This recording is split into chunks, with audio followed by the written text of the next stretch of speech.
Hello guys, today we're going to do an upgrade on the inside of the RV. Our cellular hotspot along with the wireless router runs on 110 volts. But we don't always have 110 volts available, and so I want to switch that over to 5 volts. I'm going to install a converter and I'll show you what it looks like. Okay guys, I'm going to show you my little converter. So here's my converter, and as you can see, it's got a 24 foot DC volt input and a 5 volt 5 amp max output.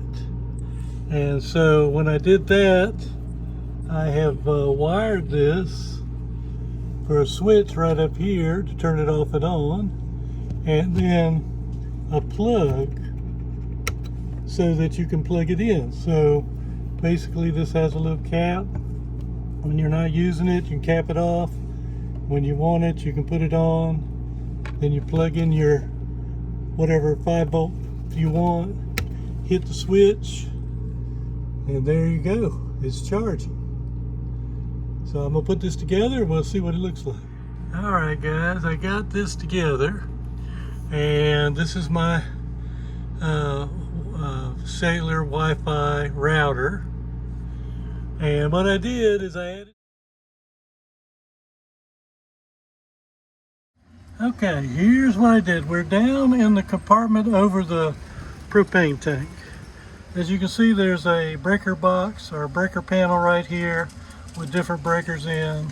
And what I have done is I have added in this little hole in here. I have added in 30 volt connector, a switch, and an Ethernet cable, so that it's tied up to my router inside with my cellular, and I can put this in the vanes on the router so it can enhance our reception for Wi-Fi.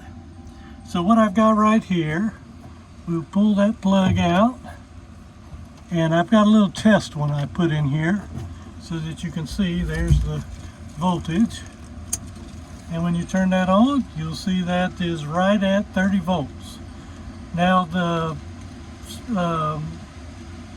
satellite will run, Starlink will run on 12 volts, but it's better, to my understanding, to put 30 when you have a long cable. So that's what we've done. Now let me show you how it hooks up when we go to put it in. I'm going to turn that back off and pull that out, and we'll set that to the side there. And now I would take my power cable. Let's see if I can do this one-handed.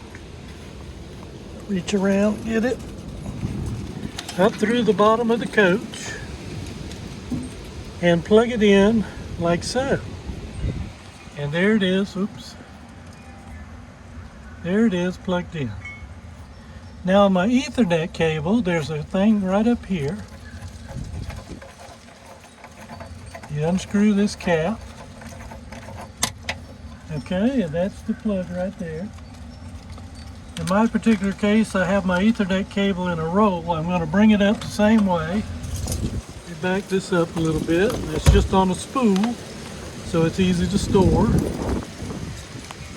And then I take my Ethernet cable, it's got a little protective end, and I plug it right in. Sorry guys, let me see if I can get this in. There you go, and you can see the Ethernet cable's plugged in, the power's plugged in, have a switch with a light on it, you can tell it's on. Anyway, let me know what you think about that. I thought that was a great way to get around using 110 volts. And this thing, I think, was 300 milliamps is what it draws at 5 volts. So it's not a big draw. All right, have a good day.